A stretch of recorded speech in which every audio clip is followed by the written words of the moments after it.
Hello students, welcome to my channel mind your exam. आज की इस वीडियो में जो प्लेसमेंट प्रिपरेशन के लिए हम क्वेश्चन देखेंगे वो है remove duplicates from a sorted array. तो ये क्वेश्चन अगेन बहुत बार कंपनीज ने पूछा है अपने कोडिंग इंटरव्यू राउंड्स में, और हर बार अलग अलग अप्रोचेस पूछी जाती हैं जो इंटरव्यू देने कैंडिडेट बैठा है। तो बेसिकली हम यहाँ पे डिस्कस करेंगे ब्रूट फोर्स तरीका, उसका बेटर तरीका और बेस्ट तरीका।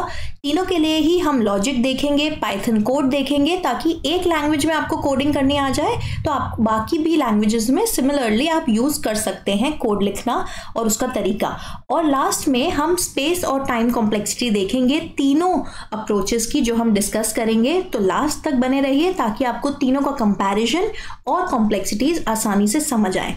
सबसे पहले देखते हैं कि क्वेश्चन हमें क्या कह रहा है और क्या क्या दे रहा है।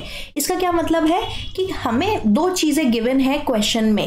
एक कि हमारे पास कुछ जो एरे है उसमें डुप्लीकेट एलिमेंट्स हो सकते हैं, ज़रूरी नहीं है आपको जो एरे दिया जाए उसमें डुप्लीकेट एलिमेंट्स हो ही। कंफ्यूज करने के लिए या ट्रिक करने के लिए कई बार इंटरव्यूअर या कोड को चेक करने के लिए एक ऐसा एरे इनपुट भी दे सकता है जिसमें डुप्लीकेट एलिमेंट्स ही ना हो।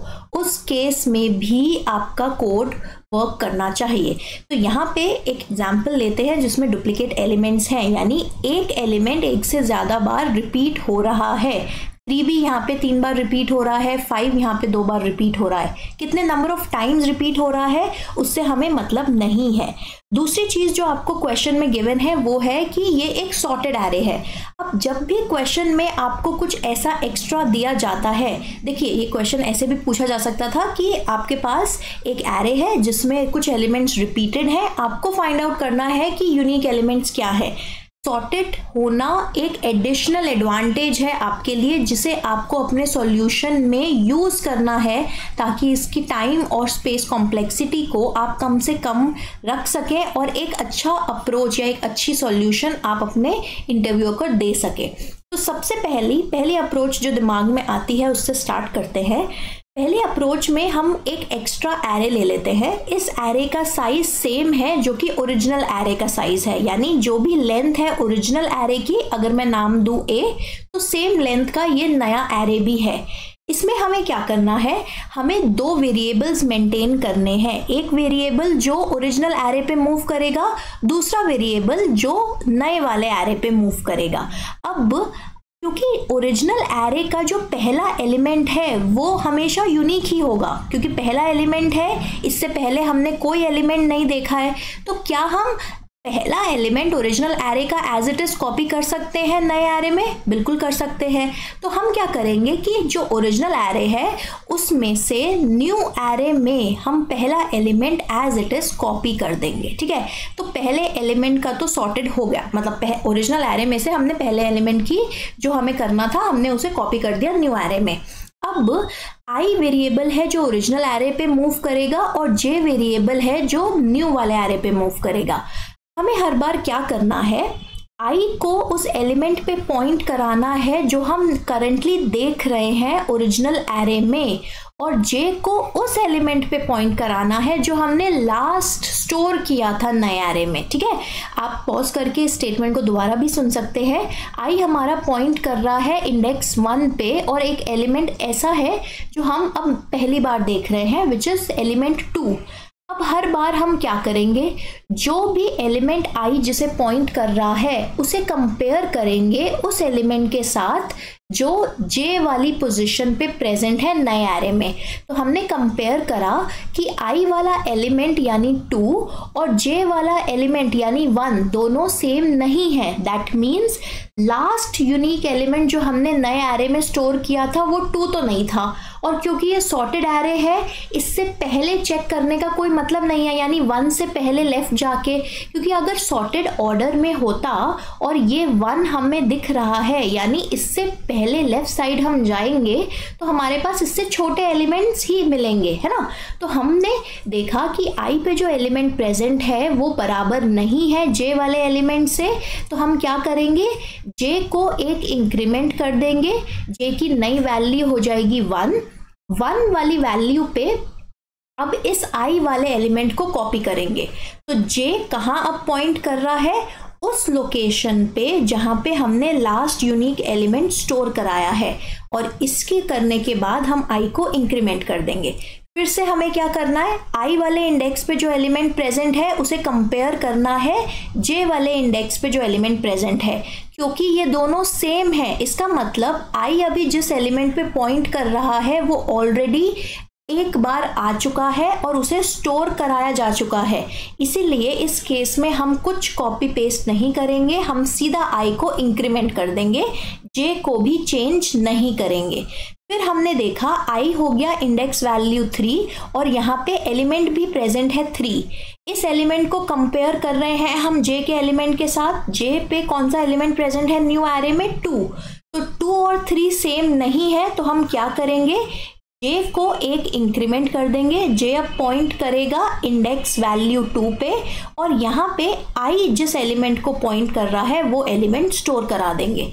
फिर हम i को इंक्रीमेंट करेंगे, कंपेयर करेंगे, i और j पे सेम एलिमेंट्स है तो फिर i को दोबारा इंक्रीमेंट कर देंगे। अब भी i और j पे सेम एलिमेंट्स है, हमें कुछ कॉपी नहीं करना, हमें i को इंक्रीमेंट करना है। अब जब हम कंपेयर करेंगे, i पे 4 प्रेजेंट है, j पे 3 प्रेजेंट है, दोनों सेम नहीं है, तो j को एक बढ़ा दो, i वाले एलिमेंट को यहाँ कॉपी कर दो और i को एक इंक्रीज कर दो। अब यहाँ पे i पॉइंट कर रहा है 5 पे, j पॉइंट कर रहा है 4 पे, क्योंकि दोनों एलिमेंट सेम नहीं है तो j को हम एक पोजीशन आगे बढ़ाएंगे, उसमें i वाला एलिमेंट कॉपी करेंगे और i को आगे बढ़ाएंगे। i अब पॉइंट कर रहा है 5 पे, j भी पॉइंट कर रहा है 5 पे, दोनों सेम है, तो यहाँ पे i को इंक्रीज कर देंगे क्योंकि लूप खत्म हो जाएगा। यहाँ पे एरे का साइज इतना ही था, तो हमारे पास न्यू एरे में इतने तक, इस पोजीशन तक यानी j इंडेक्स तक हमारे पास सॉर्टेड यूनिक एलिमेंट्स आ गए हैं। ठीक है, अब इसका कोड देखते हैं। पाइथन में आप इसका कोड कैसे लिखोगे, सबसे पहले मैंने यहाँ पे एक फंक्शन बनाया है रिमूव डुप्लीकेट्स नाम का, जिसमें मैं ओरिजिनल एरे पास कर रही हूँ। इसमें मैं लेंथ फाइंड आउट कर रही हूँ ओरिजिनल एरे की। क्यों लेंथ फाइंड आउट कर रही हूँ, ताकि मैं एक नया एरे बना सकूँ सेम साइज का। जो मैंने नया एरे बनाया है b नाम से, उसको मैं सेम साइज का बना रही हूँ और हर एलिमेंट को इनिशियल वैल्यू दे रही हूँ -1000। आप कुछ भी वैल्यू दे सकते हैं, आप चाहे तो नन भी दे सकते हैं।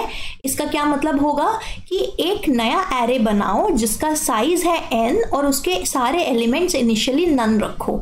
आपने नया एलिमेंट बना लिया, फिर आपको उस नए एरे पे, आपने नया एरे बना लिया, नए एरे पे ट्रेवर्स करने के लिए आपको वेरिएबल चाहिए जो हमने j यूज़ किया था, और j की इनिशियल वैल्यू 0 आएगी जहाँ पे वो ओरिजिनल एरे का पहला एलिमेंट स्टोर करेगा।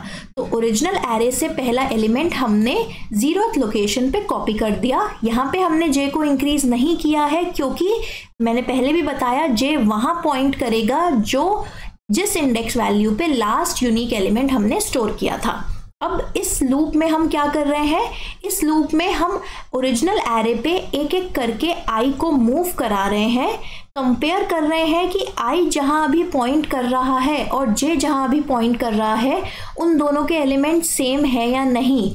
अगर सेम नहीं है यानी नॉट इक्वल टू है, तो हमें क्या करना है, j को एक पोजीशन आगे शिफ्ट कराना है ताकि ओवरराइटिंग ना हो, और फिर नई एम्प्टी लोकेशन पे a वाला एलिमेंट जिसे हम करंटली देख रहे हैं उसे कॉपी करना है। एक बार सारा कॉपिंग का काम हो गया, उसके बाद आपको प्रिंट कराना है नया एरे। अब नया एरे कहाँ तक प्रिंट कराना है, j इंडेक्स तक, क्योंकि हमें रेंज जब हम फंक्शन यूज करते हैं लास्ट वैल्यू एक कम तक जाती है। अगर मैंने j+1 लिखा है तो लास्ट इंडेक्स जो a में स्टोर होगा वो होगा j। तो क्योंकि मुझे j पोजीशन तक ही अपने एलिमेंट्स प्रिंट कराने हैं, इसलिए यहाँ पे मैंने j+1 लिखा है और यहाँ पे प्रिंट स्टेटमेंट लिखा है। तो जब आप अलग अलग एरेज के साथ अपना ये कोड ट्राई करोगे, आप देखोगे कि आपका आउटपुट सही आएगा। ये सारे यूनिक एलिमेंट्स हैं जो इस एरे में प्रेजेंट थे, और इसमें सिर्फ एक ही यूनिक एलिमेंट था तो सिंगल एलिमेंट रिटर्न हुआ है। इस कोड की टाइम कॉम्प्लेक्सिटी, स्पेस कॉम्प्लेक्सिटी मैं बाकी दो अप्रोचेस सॉल्व करने के बाद बताऊंगी। अब दूसरी अप्रोच पे आते हैं। सी, अभी तक हमने एक तरीका देखा कि एक नया एरे यूज कर लो, उसको यूज करते हुए आप अपने डुप्लीकेट्स रिमूव कर लो। जनरली जब आप ये सॉल्यूशन दोगे इंटरव्यूअर को, वो कहेगा भाई इसे इंप्रूव करो, और क्या तरीका है या क्या और डेटा स्ट्रक्चर यूज हो सकता है एरे की जगह। एरे बहुत बेसिक डेटा स्ट्रक्चर है। तो इसके इस सॉल्यूशन, इस क्वेश्चन के आंसर में आप उन्हें कह सकते हो कि सर या मैम, हम सेट यूज कर सकते हैं। सेट एक पाइथन का वो डेटा स्ट्रक्चर है जो कि ऑटोमेटिकली यूनिक एलिमेंट्स ही स्टोर करता है अपने अंदर। तो अगर मैं एक फंक्शन जो पाइथन में प्रेजेंट होता है, सेट फंक्शन, इस फंक्शन में अगर मैं ओरिजिनल एरे अपना पास करूं जिसमें डुप्लीकेट एलिमेंट्स हैं, तो इस पूरे फंक्शन का जो आउटपुट आएगा वो एक सेट होगा जिसमें सिर्फ यूनिक एलिमेंट्स प्रेजेंट होंगे। तो अगर ओरिजिनल एरे मेरा ये था जिसे मैंने पास किया, तो मेरा आउटपुट होगा एक सेट जिसमें यूनिक एलिमेंट्स आएंगे, यानी सिर्फ 5 एलिमेंट्स आएंगे। ऑर्डर कुछ भी हो सकता है क्योंकि हमें क्वेश्चन में नहीं गिवन कि आपको यूनिक एलिमेंट्स भी ऑर्डर में देने हैं, सॉर्टेड ऑर्डर में, तो यहाँ पे भी हम उस पर फोकस नहीं करेंगे। तो जब आपके पास सेट आ गया तो आप इसे प्रिंट करा सकते हैं एक एक एलिमेंट करके, या फिर आप इसे वापस से ओरिजिनल एरे में लोकेशंस पे स्टोर करा सकते हैं, फिर उसके बाद प्रिंट करा सकते हैं। तो ये है हमारी simple but very logical second approach. इसका पाइथन कोड भी देख लेते हैं। अगेन मैंने यहाँ पे एक फंक्शन लिखा है, रिमूव डुप्लीकेट्स उसका नाम है, जिसमें मैंने ओरिजिनल एरे पास किया है। ओरिजिनल एरे को मैं सेट फंक्शन में पास कर रही हूँ। सेट फंक्शन यहाँ पे एक वेरिएबल में अपना आउटपुट स्टोर करेगा। उस वेरिएबल का नाम है यूनिक एलिमेंट्स, आप कुछ भी नाम दे सकते हैं। यूनिक एलिमेंट्स में सिर्फ एक सेट आएगा और उस सेट में सिर्फ यूनिक एलिमेंट्स होंगे, यानी डुप्लीकेट सारे रिमूव हो जाएंगे। फिर हमें क्या करना है, कितनी नंबर ऑफ यूनिक एलिमेंट्स हमारे पास आए हैं उसका काउंट निकालना है, यानी जो सेट हमारे पास बन के आया है उसकी लेंथ हम फाइंड आउट करेंगे और n में स्टोर करा लेंगे। हमें ये क्यों चाहिए, क्योंकि हमें पता होना चाहिए कि चाहे वो सेट हो, चाहे हम सेट के यूनिक एलिमेंट्स एरे में स्टोर करा रहे हैं, कहाँ से कहाँ तक इन एलिमेंट्स को स्टोर कराना है और कहाँ से कहाँ तक प्रिंट कराना है ना। तो अब सेट में जो यूनिक एलिमेंट्स प्रेजेंट थे हमने उसे कॉपी कर दिए ओरिजिनल एरे ए में। अब इस लाइन का क्या मतलब है, इसका मतलब है कि ए एरे में 0 इंडेक्स से शुरू होते हुए n-1 इंडेक्स तक इन एलिमेंट्स को स्टोर कराओ। तो जब हम कोलन से पहले कोई वैल्यू नहीं देते तो ऑटोमेटिकली 0 होता है, और लास्ट इंडेक्स से just 1 less than index value तक ये यूनिक एलिमेंट स्टोर होंगे। और एक बार आपने ओरिजिनल एरे में ही स्टोर करा दिए अपने एलिमेंट्स, तो आप उसी एरे पे एक लूप चलाएंगे, कितनी एलिमेंट्स तक, जितने आपके नंबर ऑफ यूनिक एलिमेंट्स हैं। मतलब अगर ओरिजिनल एरे में आपके पास 6 अलग अलग एलिमेंट्स थे जिसमें से कुछ रिपीटेड थे, 6 टोटल एलिमेंट्स थे, 2 एलिमेंट्स मतलब 2 बार आ रहे थे और 4 यूनिक एलिमेंट्स थे, है ना। मतलब एक एलिमेंट ऐसा था जो 2 बार आ रहा था, टोटल एलिमेंट्स हो गए 6। उसमें से अगर आपके पास टोटल 4 या 5 यूनिक एलिमेंट्स हैं तो आपको सिर्फ 5 बार अपने एरे पे मूव करना है ताकि आप सिर्फ यूनिक एलिमेंट्स प्रिंट करा सको। इसलिए यहाँ पे हमने लूप 0 से n लगाया है और फिर प्रिंट करा दिया है। तो यहाँ पे भी अगर आप सेम एरेज या डिफरेंट एरेज पे अपना ये सेकेंड अप्रोच या सेकेंड टाइप ऑफ कोड चलाएंगे तो भी आउटपुट सही आएगा। अब फाइनल कोड पे आते हैं, फाइनल अप्रोच या थर्ड अप्रोच, जिसमें हम ट्राई करेंगे कुछ इम्प्रूवमेंट करना। जब हम टाइम और स्पेस कॉम्प्लेक्सिटी लास्ट में देखेंगे, आप देखेंगे कि पहली 2 अप्रोचेस ऑल्दो लॉजिक अलग है, डेटा स्ट्रक्चर अलग है, लेकिन टाइम कॉम्प्लेक्सिटी मिलती जुलती है। तो टाइम और स्पेस कॉम्प्लेक्सिटी मिलती जुलती है, तो यहाँ पे हम ट्राई करेंगे एक्स्ट्रा स्पेस ना ले हम। अब एक्स्ट्रा स्पेस ना ले मतलब कि ओरिजिनल एरे है उसी पे ही हमें वर्क करना है। तो इसका क्या मतलब हुआ, पहली अप्रोच पे आते हैं। पहली अप्रोच में हमने 2 पॉइंटर्स रखे थे। पॉइंटर i जो कि ओरिजिनल एरे पे वर्क कर रहा था और पॉइंटर j जो कि न्यू एरे पे वर्क कर रहा था और ये स्टोर कर रहा था कि लास्ट कौन सी इंडेक्स वैल्यू है जहां तक हमने यूनिक एलिमेंट स्टोर कराए हैं। यहाँ पे भी हम दो पॉइंटर्स रखेंगे। सबसे पहले j जो कि 0 पे पॉइंट करेगा, क्योंकि हमने जैसे पहले देखा जो ओरिजिनल एरे का पहला एलिमेंट होगा वो यूनिक ही होगा, इससे पहले उसकी कोई रेपिटेशन नहीं आई होगी। तो j इनिशियली 0 पे पॉइंट करेगा और i हमारा पॉइंट करेगा 1 पे।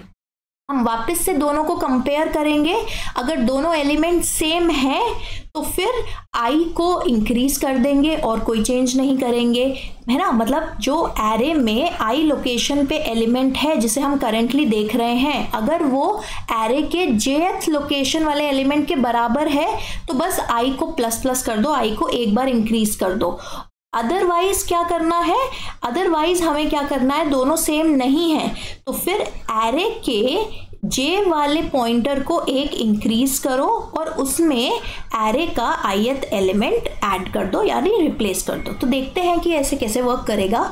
i की वैल्यू है अभी 1, इस पे एलिमेंट है 2, ठीक है। 2 पे जो i पे एलिमेंट है 2 वो j पे जो एलिमेंट प्रेजेंट है 1 उसके बराबर नहीं है, तो हमें क्या करना है, हमें j को इंक्रीज करना है। j को जैसे ही हम इंक्रीज करेंगे j अब पॉइंट करेगा लोकेशन 1 पे, यानी i और j सेम लोकेशन पे अब पॉइंट करेंगे और इसके बाद हम क्या करेंगे, j पे जो भी वैल्यू नए वाले j पे जो भी वैल्यू पहले प्रेजेंट थी उसे ओवरराइट कर देंगे i की वैल्यू के साथ और फिर i को हम इंक्रीज कर देंगे। तो i अब मेरा पॉइंट कर रहा है इंडेक्स 2 पे जहां पे वैल्यू है 2। यहाँ पे हम कंपेयर करेंगे i और j की क्या वैल्यूज हैं, यानी i और j जिन एलिमेंट्स को पॉइंट कर रहे हैं उनकी क्या वैल्यूज है, राइट। तो यहाँ पे i और j दोनों ही 2 वैल्यू को पॉइंट कर रहे हैं, क्योंकि दोनों वैल्यूज सेम है तो हम j में कोई चेंज नहीं करेंगे, हम i को इंक्रीज करेंगे। i को जब हमने इंक्रीज करा हमने देखा कि j और i की वैल्यू जिन एलिमेंट्स पे पॉइंट हो रही है वो एलिमेंट्स अब डिफरेंट है। j पॉइंट कर रहा है 2 पे, यानी j वाली इंडेक्स पे अब 2 वैल्यू स्टोर थी और i पे 3 स्टोर्ड है, तो हम j को एक इंक्रीज करेंगे। इस पर्टिकुलर इंक्रीज्ड इंडेक्स पे हम i वाला एलिमेंट स्टोर करेंगे और i को हम इंक्रीज करेंगे। अब i की वैल्यू फिर से एलिमेंट 3 पे पॉइंट कर रही है और j भी 3 पे पॉइंट कर रहा है, तो यहाँ पे हम कोई चेंज नहीं करेंगे j में, हम सिर्फ इंक्रीमेंट कर देंगे i को, ठीक है। तो i अब हमारा यहाँ से चेंज होके इंडेक्स वैल्यू 5 पे पॉइंट करेगा। अब इंडेक्स वैल्यू 5 पे भी एलिमेंट प्रेजेंट है 3, तो यहाँ पे कोई चेंज नहीं होगा, i को हमने आगे बढ़ाया।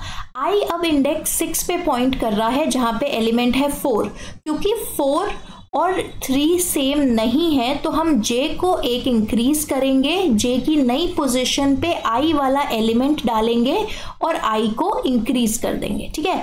i अब पॉइंट कर रहा है 5 पे, j कहाँ पॉइंट कर रहा है, एलिमेंट 4 पे, दोनों सेम नहीं है तो हम j को यहाँ पे भी इंक्रीज कर देंगे, j वाली लोकेशन पे i वाला एलिमेंट डाल देंगे और यहाँ तक हमारा एरे अब सॉर्ट हो गया। i को जब हमने इंक्रीज करा, i अब 5 एलिमेंट पे पॉइंट कर रहा है, j भी 5 एलिमेंट पे पॉइंट कर रहा है जो कि हमने स्टोर कराया था, इसमें हम कोई चेंज नहीं करेंगे और लूप यहाँ खत्म हो जाएगा, ठीक है। तो यहाँ पे देखते हैं कि इसका पाइथन कोड क्या होगा। सिमिलर है फर्स्ट वाले केस के साथ ही, बस इसमें कंपैरिजन सेम ओरिजिनल एरे पे ही 2 पॉइंटर्स के साथ हो रहा है। तो हमने जो फंक्शन बनाया है उसमें हमने j को 0 से इनिशियलाइज कर दिया और फिर हम लूप रन कर रहे हैं i का, जो कि फर्स्ट इंडेक्स वैल्यू से लेंथ -1 तक चलेगा, क्योंकि रेंज फंक्शन जैसे कि मैं हर बार बताती हूँ एक कम लास्ट वैल्यू तक चलता है। फिर हमने कंपेयर करा कि i इंडेक्स पे एरे का जो एलिमेंट प्रेजेंट है और j इंडेक्स पे जो प्रेजेंट है, अगर वो इक्वल नहीं है तो j को इंक्रीज करो और फिर इंक्रीज्ड वाले इंडेक्स वैल्यू पे ai को यानी i वाले एलिमेंट को स्टोर करा दो। जब ये सारा काम हो जाएगा तो उसके बाद एक लूप रन करो, कहाँ से कहाँ तक, जहाँ तक यूनिक एलिमेंट्स हैं यानी j तक। ठीक है, ये j+1 इसलिए लिखा है ताकि ये लूप j तक चले और फिर उन्हें प्रिंट करा दो। तो इसका आउटपुट भी पुराने दोनों कोड जैसा ही सही आएगा। अब देख लेते हैं टाइम कॉम्प्लेक्सिटी और स्पेस कॉम्प्लेक्सिटी। देखो, तीनों अप्रोचेस में हमारे पास लूप्स यूज हो रहे हैं। एक मेजर डिफरेंस ये है कि लास्ट वाली अप्रोच में लूप तो यूज हुआ है पर एक्स्ट्रा स्पेस यूज नहीं हुआ। पहले वाला जो हमारा केस था जिसमें हमने एक नया एरे बनाया था तो उसमें extra space order of n use हुआ था। ऑर्डर ऑफ n का क्या मतलब है, अगर ओरिजिनल एरे में हमारे पास n एलिमेंट्स हैं तो हम जो नया एरे बना रहे थे उसमें भी वो भी उसका साइज n ही था, चाहे n कुछ भी था। 10 साइज का ओरिजिनल एरे था तो 10 का नया एरे बनेगा, है ना। अगर 1000 एलिमेंट्स का ओरिजिनल एरे था तो जो नया एरे बनेगा उसके भी साइज 1000 होगा। तो n के टर्म्स में हमारा एक्स्ट्रा स्पेस यूज हो रहा था। दूसरी अप्रोच में जहां पे हम सेट यूज कर रहे थे उस केस में हमारा जो नया सेट बनेगा वो भी स्पेस लेगा स्टोर करने के लिए और वो भी ऑर्डर ऑफ n स्पेस लेगा। ऑर्डर ऑफ n क्यों, क्योंकि जैसे मैंने बताया कि अगर ओरिजिनल एरे में आपके यूनिक एलिमेंट्स ही प्रेजेंट हैं तो आपके सेट का साइज भी एग्जैक्टली सेम ही होगा। तो उसमें भी n के टर्म्स में ही आपके सेट का साइज के टाइम्स का आपको एक्स्ट्रा स्पेस चाहिए होगा। लेकिन जो अप्रोच 3 है उसमें हम बस 2 लूप वेरिएबल्स i और j यूज कर रहे हैं जो कि कांस्टेंट स्पेस ही माना जाता है। कोई स्पेस ऐसा नहीं यूज हो रहा जो ओरिजिनल एरे के एलिमेंट्स के टर्म्स में हो, n के टर्म्स में कुछ नहीं है। तो यहाँ पे स्पेस कॉम्प्लेक्सिटी को देखा जाए तो बेस्ट अप्रोच 3 है। अब टाइम कॉम्प्लेक्सिटी एक बार देख लेते हैं। टाइम कॉम्प्लेक्सिटी बेसिकली कैसे हम फाइंड आउट करते हैं कि अगर सपोज हम लूप लगा रहे हैं, तीनों ही केसेस में हम लूप रन कर रहे हैं, तो लूप को एक बार रन करने के लिए अगर z अमाउंट ऑफ टाइम लग रहा है, मतलब लूप अगर एक बार चलता है तो कितना टाइम लेता है, z टाइम लेता है ना, चाहे वो z आवर्स हो सकता है, z सेकेंड्स हो सकता है। तो लूप अगर n टाइम्स चलेगा तो कितना टाइम लेगा, n मल्टीप्लाइड बाय z, और n टाइम्स ही हमारा लूप चल रहा है क्योंकि जब भी हम लूप लगा रहे हैं i को सारे ओरिजिनल एरे के एलिमेंट्स पे मूव करा रहे हैं। तो बेसिकली हमारा जो टाइम आएगा वो n एलिमेंट्स के टर्म्स में आएगा, है ना। n multiplied by z is in the terms of order of n। z अगर आप कांस्टेंट रखो, z अगर आप कुछ भी वैल्यू रखो, जितना भी z की वैल्यू होगी वो n से मल्टीप्लाइड होगी। और यही चीज हमारा सेट के केस में भी हो रही है। पहले केस में तो पहले ओरिजिनल एरे पे हम एक एक करके ट्रेवर्स कर रहे हैं, मूव कर रहे हैं और एलिमेंट्स को कॉपी कर रहे हैं फिर नए एरे में। सेट वाले केस में आपको प्रिंट कराने के लिए एरे पे मूव करना पड़ेगा या सेट पे मूव करना पड़ेगा। और वर्स्ट केस में अगर ओरिजिनल एरे में सारे यूनिक एलिमेंट्स हैं तो आपको n टाइम्स मूव करना पड़ेगा सारे एलिमेंट्स पे, है ना। तो भी आपको ऑर्डर ऑफ n टाइम लग रहा है। और थर्ड केस में भी ऑल्दो स्पेस कम यूज हो रहा है, आपको पूरे एरे को, ओरिजिनल एरे को 2 पॉइंटर्स यूज करके मूव कराना है, ट्रेवर्स कराना है, एक एक एलिमेंट एक एक बार कंसिडर करना है आई वाले लूप में। तो यहाँ पे भी ऑर्डर ऑफ n टाइम लगेगा। तो टाइम कॉम्प्लेक्सिटी के केस में तीनों सेम है, लेकिन स्पेस कॉम्प्लेक्सिटी के केस में अप्रोच 3 बेटर है। आई होप ये आपको क्वेश्चन और सॉल्यूशन समझ आए हो। अगर आपकी इस वीडियो ने ज़रा सी भी हेल्प करी हो तो आई रिक्वेस्ट कि आप कमेंट सेक्शन में हमें ज़रूर बताइए। इस वीडियो को लाइक कीजिए, सब्सक्राइब करिए हमारे चैनल को ताकि और जब नई ऐसी वीडियोज़ आए तो आपको नोटिफिकेशन ज़रूर आए। हमारे व्हाट्सएप चैनल को भी आप ज्वाइन कर सकते हैं और अपने फ्रेंड्स के साथ ये वीडियो शेयर कीजिए ताकि आप जब उनके साथ ये आइडियाज़ शेयर करें, डिस्कस करें, तो नए आइडियाज़ अगर कुछ हैं आपके पास तो आप हमसे भी डिस्कस कर सकते हैं और आपस में भी अपनी नॉलेज इम्प्रूव कर सकते हैं। तो जब तक के लिए नेक्स्ट वीडियो का इंतज़ार है। Thank you for watching. Till we meet in the next video. Mind your exam.